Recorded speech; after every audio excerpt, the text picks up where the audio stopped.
Quantum Potential School, elevating your vibration and expanding your consciousness with practical tools from your host, Linda Sevilla.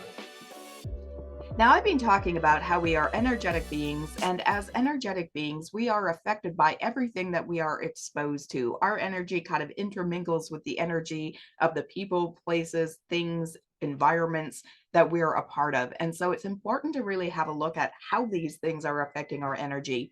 You might find yourself feeling lethargic, depressed, sad, worried, whatever it might be, without even realizing that there's some simple adjustment that could be made that would shift how you feel. For example, I'm in a basement office here. There's no windows.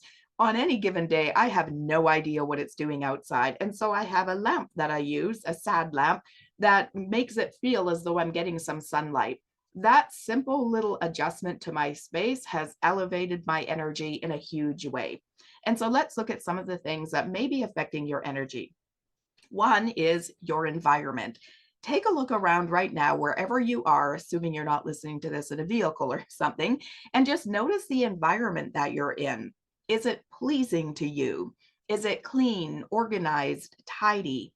Or is there clutter or piles of rejected items or neglected items? How do the colors in this space make you feel? Does this space feel inspiring to you, uplifting to you, or does it kind of bring you down? What feeling does it elicit in you? If you're looking around your space going, yeah, it's kind of drab and kind of messy and kind of cluttered, that could very well be having an effect on your energy. I had a client who came to see me once for hypnotherapy to improve her sleep. And she, outside of hypnosis, was completely unaware of what was affecting her sleep. So we did a little bit of exploring in hypnosis to see if we could identify any causes of her poor sleep. So, what came out of this session was that she had moved a few months ago into a smaller house, and she hadn't taken time to fully unpack everything because she really didn't have room for all of this stuff. And so, to make room in her living room, she moved all of the unpacked boxes into her bedroom. And every night as she was falling asleep, the very last thing she saw as she closed her eyes down was this stack of unpacked boxes. Now, on a conscious level, she wasn't aware that this was having an effect on her. But on a subconscious level, every night when she went to sleep, she was being reminded of all this work that she needed to do, all of this unfinished business, all of this stuff that she needed to find a place for. If your subconscious thinks that sleep is low priority because there's unfinished business, there's stuff that needs to be done, it can keep you awake so that you'll go and do that stuff. And so take some time to consider your environment. Are there certain rooms that could use a little upkeep? Could they be tidied up or organized a bit better? I know that when my mental state is a bit unclear, if I tidy my desk, sweep my floors, put things away, I automatically feel better. There is a direct relationship between our external world and our internal world. I wonder if you remember, I might be aging myself here, but there used to be a show on TV called Clean Sweep.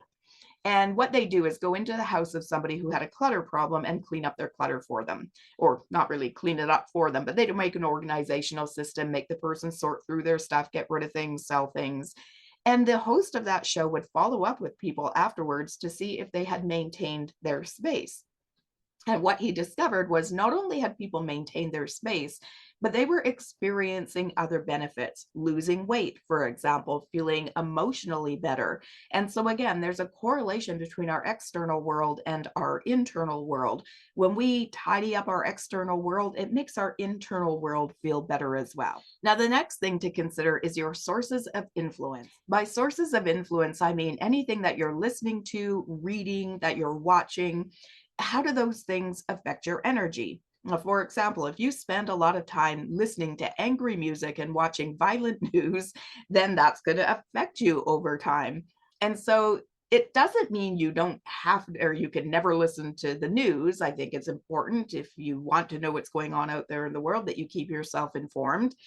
But it's important to balance that out or to create a counterbalance. I think of your energy like a bank account. If there are things that you're doing that are a withdrawal, you're watching the news and it's depleting your energy, then it's especially important to make some deposits so that you can keep that bank topped up. If you're constantly withdrawing without ever making a deposit, you end up in a deficit. So, with everything I'm saying, I'm not saying you must have a completely tidy space and you can never listen to the news. I'm just saying be aware of how these things affect you. Notice how you respond energetically to the circumstances and environments that you're exposed to, and make some tweaks and adjustments to see if it elevates your energy. And so when it comes to music, podcasts, the news, the things you're watching, social media, again, here I suggest focus on things that feel good. Focus on things that inspire you, that inform you, that lift up your energy, that make you feel excited, that make you feel good. It's really all about doing more of what feels good and less of what feels bad.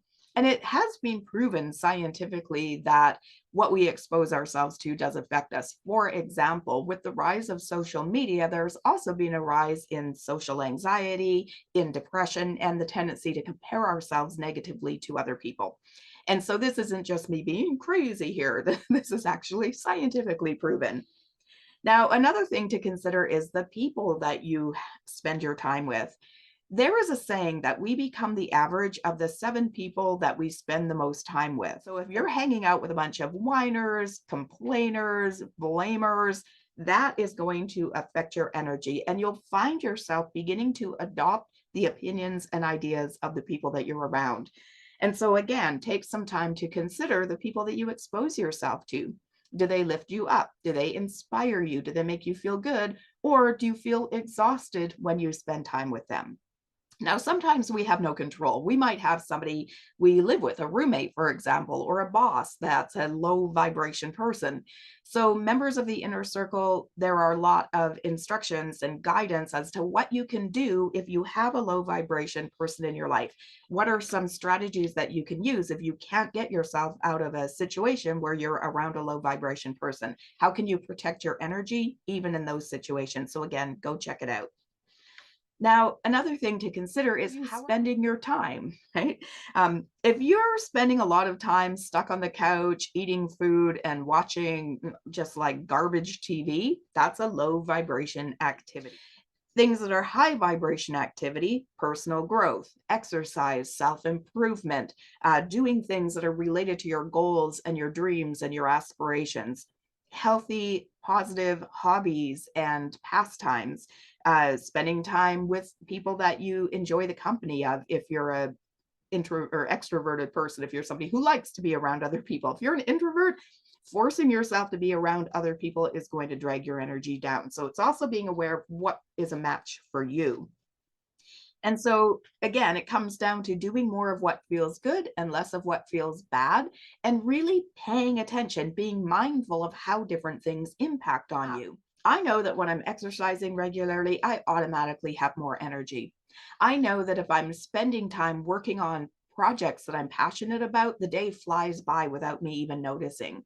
I know that if I'm taking time to meditate, I'm more grounded, I'm more energized, I'm in a better headspace. And so I hope this has given you some things to think about in terms of how to balance your energy out. Again, think of it like a bank. If you're making a lot of withdrawals, you want to make some deposits or shore yourself up against the withdrawals. We want to be making deposits on a regular basis so that account is overflowing. I hope you enjoyed this video. If you're not yet a member of the Inner Circle, consider making a donation to become one. There's a lot of additional information about this topic that we go into in the Inner Circle. Inner Circle members receive a deep discount on other Ascension Center courses. And I've created a course called Elevate Your Vibes, where we dive deeper into these topics. And I give you a lot more strategies, including hypnosis sessions, to really help you consider what's affecting your energy and to make the changes that need to be made more easily. Now, next week, we're going to be shifting gears a little bit. So far, we've been talking about you as an energetic being, and we may circle back to this later on in the course. But the next time we meet, we're going to dig into a topic that is near and dear to my heart. We're going to talk about your subconscious mind. We're going to begin talking about you as a consciousness being. So come and join us next time for lesson number 5. I'm looking forward to seeing you in class. Bye-bye. Thanks so much for watching. Catch a new free video every Friday and level up your consciousness. Have a high vibing week.